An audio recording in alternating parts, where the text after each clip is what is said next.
샬롬, 좋은 아침입니다. 2026년 1월 27일 매일 성경 순서에 따라서 창세기 19장 12절부터 23절까지 말씀을 함께 묵상하며 기도하는 시간을 가지도록 하겠습니다.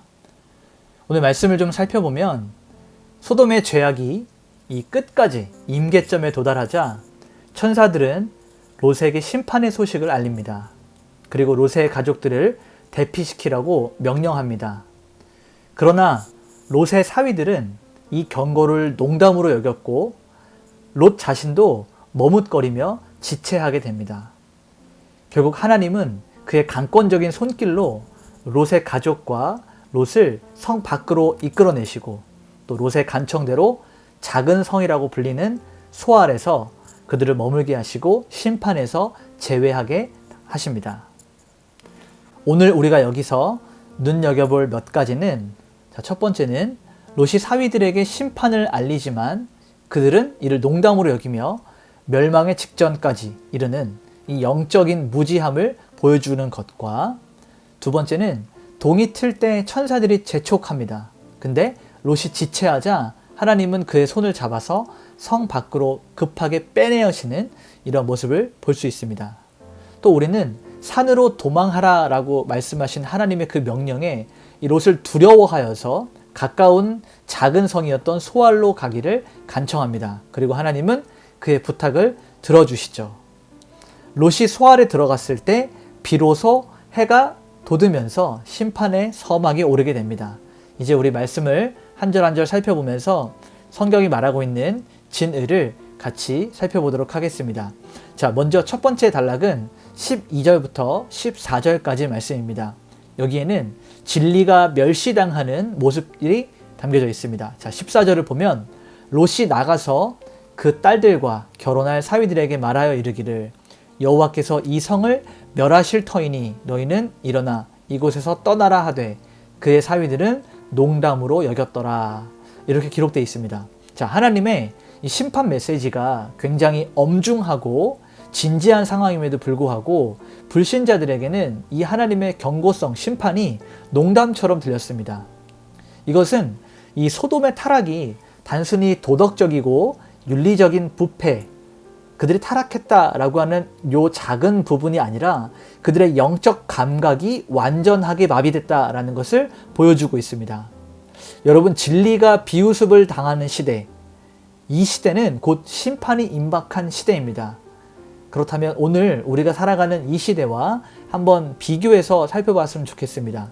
오늘날 우리가 믿고 따르는 진리가 세상 사람들에게 비웃음을 당하는, 조롱당하는 자리에 있는지, 아니면 더 많은 사람들이 그 진리를 사모하고 진리를 붙들고 살아가는지 우리가 감각적으로 알고 볼 수 있는 부분입니다.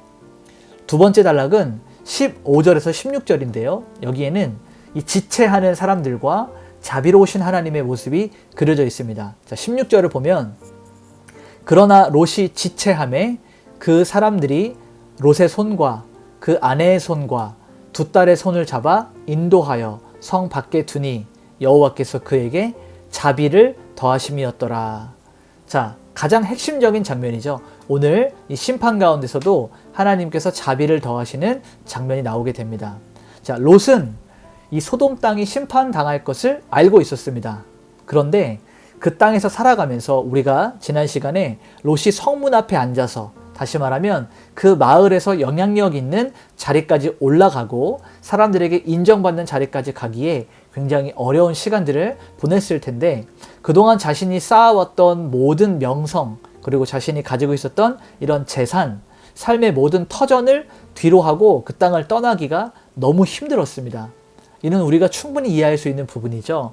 여러분이 살아가고 있었던, 지금까지 이루었던 모든 것을 내려놓고 빈손으로 멀리 나가라 라고 이렇게 한다면 참 우리가 쉽게 결정하기 어려울 것입니다. 그래서 롯은 지체했다라고 성경은 말하고 있어요. 이 지체하다라는 그 말은 미련이 남아서 머뭇거리는 그런 상태를 보여주고 있습니다. 그래서 박윤선 목사님은 이 롯이 구원받은 그 이유는 그가 결단을 하고 하나님 말씀에 순종했기 때문이 아니라 이 롯의 손을 잡아 이끌어내신 하나님의 강권적인 자비였기 때문이다 라고 말하고 있습니다.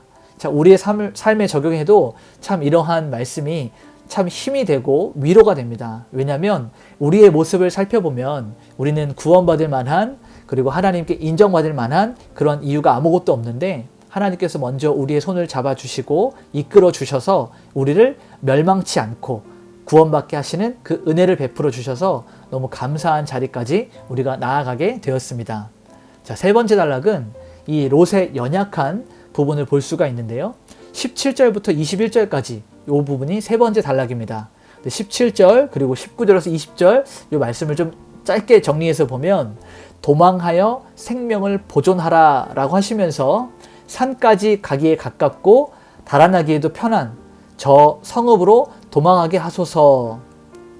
보소서, 저 성읍은 도망하기에 가깝고 작기도 하오니. 자, 이 말씀은요, 산까지 가라, 산으로 가라, 멀리 높은 곳으로 가라 라고 말했던 이 천사의 명령에 결국은 못 가겠습니다 라고 이렇게 거절하는 거예요. 이 롯의 반응을 보십시오. 하나님의 보호하심을 전적으로 신뢰하기보다는 그저 자신의 눈에, 인간적인 눈으로 볼 때 가장 가깝고 안전해 보였던 가까운 성을 찾습니다. 그러니까 아브라함의 담대한 믿음과 이 롯의 겨우 구원받는 이 연약한 믿음이 계속해서 대조되어서 나오는 것입니다. 그럼에도 불구하고 하나님은 이 롯에게도 은혜를 베푸셔서 작은 성, 이 소아를 멸하지 않기로 약속하시면서 인간의 그 연약함까지도 품어주시고 인정해 주십니다. 마지막 네 번째 단락은 23절 말씀인데요. 여기에는 해가 뜰 때 임하는 심판입니다. 23절을 보니까 롯이 소알에 들어갈 때에 해가 돋았더라 라고 기록되어 있습니다. 그러니까 평소와는 다름없는 아주 평범한 일상이 시작된 것을 말하고 있는 거예요. 롯이 소알 성에 들어갔을 때 그 소돔 땅에 있었던 사람들에게는 그저 어제와 똑같았던 평범한 오늘 하루가 시작되었던 것이죠. 그런데 해가 뜰 때 예기치 못했던 그 순간에 심판이 닥치는, 일상 가운데 다가오는 하나님의 심판이 있었다는 것을 다시금 보여주고 있습니다. 우리는 이것을 어디서 보았습니까? 그렇죠. 노아의 홍수 때 하나님께서 온 세상을 물로 멸하실 때 노아의 그때에는 많은 사람들이 먹고 마시고 시집도 가고 장가도 가는 그런 평범했던 날들이었는데, 오늘 소돔이 심판을 받는 그 날도 마찬가지로 평범했던 일상 가운데 그 일상을 깨는 하나님의 심판이 있었다라는 것을 우리는 기억해야 됩니다. 그래서 우리는 오늘 이 말씀을 정리하면서 원포인트로 진리를 농담으로 여기는 이 세상 가운데서 온전하게, 그리고 끝까지 진리를 붙들고 또 진리에 붙들려야 된다라는 것이 오늘의 전체적인 핵심 포인트입니다. 지체하고 머뭇거리는 우리의 손을 잡아서 이끌어 주시는 그 하나님의 강권적인 긍휼만이 우리에게는 유일한 소망이 되는 것입니다. 오늘 이 말씀을 우리가 함께 정리하면서 이렇게 적용점을 좀 가졌으면 좋겠어요. 우리의 신앙생활이 굉장히 익숙해져서 매너리즘에 빠져서 하나님의 경고나 약속을 가볍게 여기진 않았는지 한번 살펴봅시다. 우리가 오늘 이 말씀을 묵상하면서 하나님께서 우리의 생명을 살리기 위해서 긴급하게 이런 명령을 내리실 때 우리는 자세를 바로 하고 무게감 있게 하나님의 말씀을 듣고 그 말씀에 순종할 수 있는 하루가 될 수 있도록 그렇게 한번 살아내 봅시다. 그리고 이렇게 한번 기도할까요? 하나님, 제가 연약하여서 지체하고 머뭇거릴 때에도 저를 포기하지 마소서. 저를 붙잡아 주시고 은혜의 자리까지 이끌어 주시옵소서. 그렇게 강권적인 사랑으로 저를 사랑해 주시는 그 주님의 사랑에 오늘도 감사하면서 기쁨으로 붙들려 살게 하여 주시옵소서. 이렇게 기도하면서 오늘 하루 하나님께 붙들린 삶을 살아내길 원합니다. 우리 같이 한번 기도하며 나가도록 하겠습니다. 기도하시겠습니다.